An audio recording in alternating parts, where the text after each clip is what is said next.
Hello बच्चों, अपने last video में हमने चर्चा की थी कि संसाधन का अर्थ और परिभाषा। संसाधन का क्या अर्थ होता है, उसको कैसे परिभाषित करते हैं। इस वीडियो में हम चर्चा करेंगे कि संसाधनों का वर्गीकरण कैसे किया जाता है या कैसे हम उसका वर्गीकरण कर सकते हैं। तो बच्चों, जैसा कि हमने पहले भी चर्चा की है कि कोई भी तत्व संसाधन तभी बनता है जब मानव अपनी तकनीकी क्षमता के प्रयोग से अपनी आवश्यकता की पूर्ति के लिए उसका उपयोग करता है। इस प्रकार किसी प्रदेश में प्राय प्राकृतिक तत्वों के अलावा उसमें निवासित स्वयं मानव एवं उसकी संस्कृति सबसे महत्वपूर्ण संसाधन है। तो बच्चों, इस प्रकार से हम संसाधनों को दो प्रमुख वर्ग में बांट सकते हैं। पहला है मानवीय संसाधन, दूसरा है प्राकृतिक संसाधन। जब हम मानवीय संसाधन की बात करते हैं तो मानवीय संसाधन में तीन पक्ष महत्वपूर्ण हैं, जो हमने सारणी में भी लिखे हैं, आप देख सकते हैं। सबसे पहला है जनसंख्या, दूसरा है जनता का सामाजिक संगठन, तीसरा है संस्कृति का प्रतिरूप। तो बच्चों, जनसंख्या जो है तो किसी भी प्रदेश की जनसंख्या उस जनसंख्या की शारीरिक शक्ति, मानसिक क्षमता और स्वास्थ्य को इंगित करती है। दूसरा है जनसंख्या का सामाजिक संगठन, जिसके द्वारा संसाधन उपयोग प्रभावित होता है। उदाहरणार्थ समाजवाद, पूंजीवाद, साम्राज्यवाद, उपनिवेशवाद, साम्यवाद, जनतंत्र आदि विभिन्न प्रकार के सामाजिक राजनीतिक संगठन होते हैं।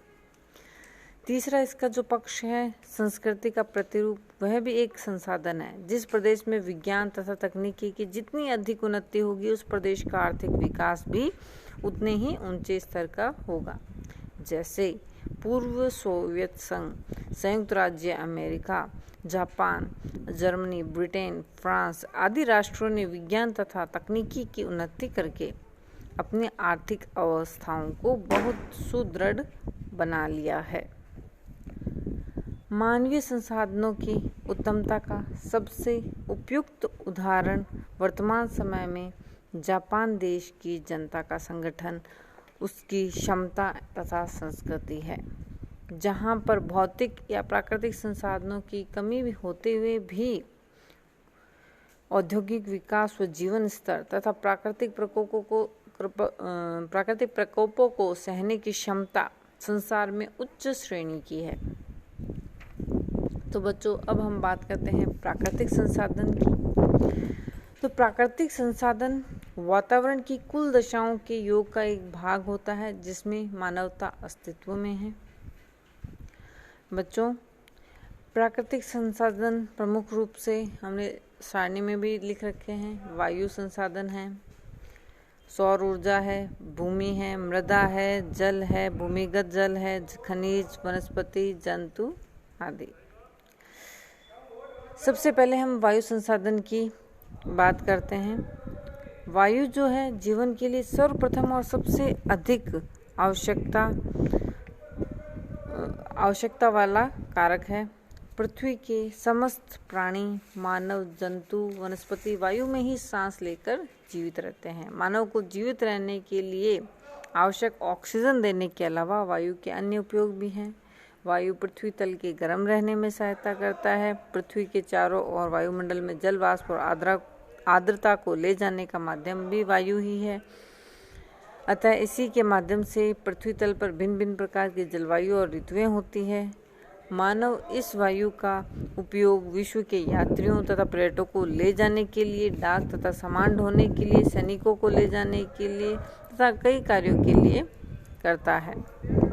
वायु में नाइट्रोजन गैस भी होती है। उसका प्रयोग करके मानव नाइट्रेट उर्वरक बनाता है, जो कृषि उत्पादन को बढ़ाने के लिए प्रयोग किया जाता है। इस प्रकार जो वायु है सर्वप्रमुख संसाधन है। दूसरा जो प्राकृतिक संसाधन है सौर ऊर्जा। सूर्य से जो प्राप्त ऊष्मा है अर्थात सूर्य तप है, वही सौर ऊर्जा है। यह स्वयं एक सतत प्राप्तव्य या नवीकरणीय संसाधन है। नवीकरणीय को बच्चों रिन्यूएबल भी कहा जाता है तथा अन्य संसाधन जैसे जल, वनस्पति, जंतु एवं मानव संसाधनों के लिए भी शक्ति प्रदान करने वाला स्रोत होता है। पृथ्वी के धरातल पर सौर विकिरण का केवल 43% भाग ही पहुंच पाता है, जो पृथ्वी पर संपूर्ण जीवन के संचालन में शक्ति का कार्य करता है। विभिन्न देशों में सौर ऊर्जा से विद्युत उत्पादन के लिए विद्युत ग्रह स्थापित किए जा रहे हैं तथा इसके अधिकाधिक उपयोग के प्रयोग भी निरंतर जारी हैं। तीसरा महत्वपूर्ण संसाधन बच्चों, जल। वायु के बाद जल ही मनुष्य, जंतु व वनस्पति के लिए सर्वप्रमुख आवश्यकता है। जल संसाधन के मुख्य उपयोग इस प्रकार से हैं। सबसे पहले घरेलू उपयोग में, फिर नगर निगम द्वारा भी उपयोग होता है, कृषि में इसका उपयोग होता है, जल कृषि, शक्ति संसाधनों में, निर्माण उद्योगों में, बहिर्वाह, जल परिवहन के लिए इसका प्रयोग होता है। तो घरेलू में तो बच्चों आपको ध्यान में ही होगा, जैसे हम पानी पीने के लिए, भोजन पकाने के लिए, स्नान करने के लिए, वस्त्र धोने, मकान की सफाई पुताई, बगीचों में घास पौधों के लिए, इन सब के लिए हम जल का उपयोग करते हैं। नगर निगम द्वारा नगरीय जल आपूर्ति, सड़कों पर छिड़काव, नालियों की सफाई, अस्पताल, स्कूलों आदि सामाजिक और सांस्कृतिक संस्थाओं के लिए और आग बुझाने के लिए भी जल का उपयोग किया जाता है।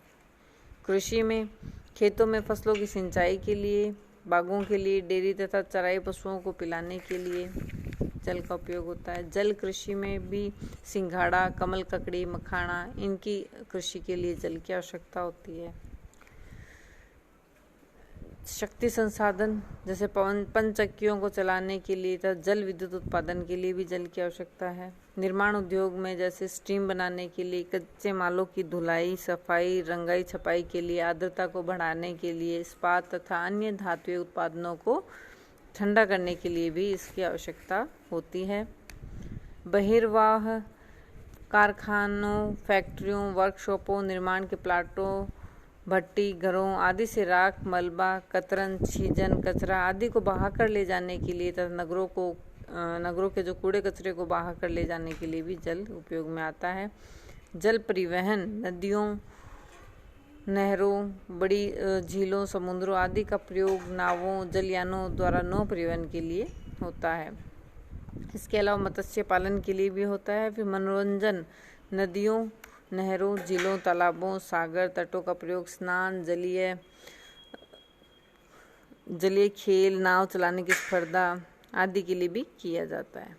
तो बच्चों, इसके पश्चात हम थल या भूमि तथा मृदा संसाधन के बारे में भी पढ़ेंगे अपने नेक्स्ट वीडियो में।